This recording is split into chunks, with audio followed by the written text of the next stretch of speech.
আসসালামু আলাইকুম। ওই এগ্রো ফার্ম ইউটিউব চ্যানেলের পক্ষ থেকে আপনাদেরকে সবাইকে জানাই সালাম ও শুভেচ্ছা। আজকে আবারও আমি কবুতরকে গোসল দিয়েছি। এই গুরুত্বপূর্ণ মুহূর্তগুলো আপনাদের সঙ্গে শেয়ার করছি। তো কবুতরকে দেখুন গোসল দিয়েছি কীভাবে। আমি প্রথমে সব কবুতরগুলোকে খাবার দিয়েছি। তো খাবার দেওয়ার পরে একে একে একটা কবুতর পানি খেতে গিয়েই যখন লাভবে সেই মুহূর্তে একটার দেখা দেখে সবগুলো লাভবে। দেখুন এখানে আমি বেরেল দিয়েছি, বেরেলে গোসলের পানি দিয়েছি। এখানে কবুতরগুলো আস্তে আস্তে সব একে একে একটাও বাদ থাকবে না, সবাই গোসল করবে। দেখুন আপনারা কিভাবে গোসল করাতে হয়। তো কবুতর আমি যদি প্রতি 3 দিন পর পরও পানি দিই তারপরও গোসল করবে। দেখুন কালকে তো বৃষ্টি হয়েছে, পরশু দিন বৃষ্টি হয়েছে, তারপরও কবুতর গোসল করছে। কারণ কবুতর গোসল করলে কবুতরের শরীর ভালো থাকে, কবুতর ডিম বাচ্চা ভালো করে এবং কবুতর রোগ প্রতিরোধ ক্ষমতা বৃদ্ধি পায়।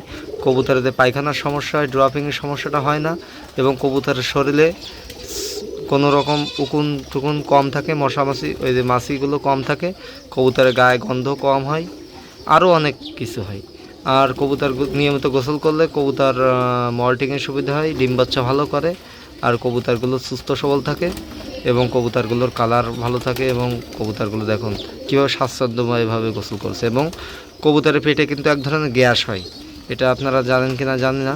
কবুতরের পেটে দীর্ঘদিন মনে করেন গোসল না দিলে কবুতরের গ্যাস হয়, মানুষের যেমন গ্যাস হয়, শরীর খারাপ হয়, এই গ্যাস থেকে রক্ষা হয়।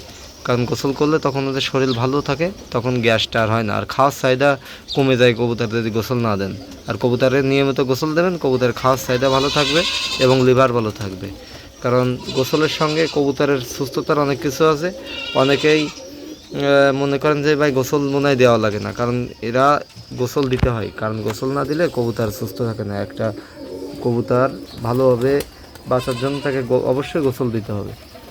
যেমন মানুষ যেমন গোসল না করলে 2-3 দিন দেখবেন গোসল না করলে মানুষেরও এমনি অনেক খারাপ লাগবে, ঠিক কবুতরও ঠিক ওরকমই। আর এটা থেকে আপনারা জানেন যে কবুতরকে গোসল করানো কতটুকু গুরুত্বপূর্ণ।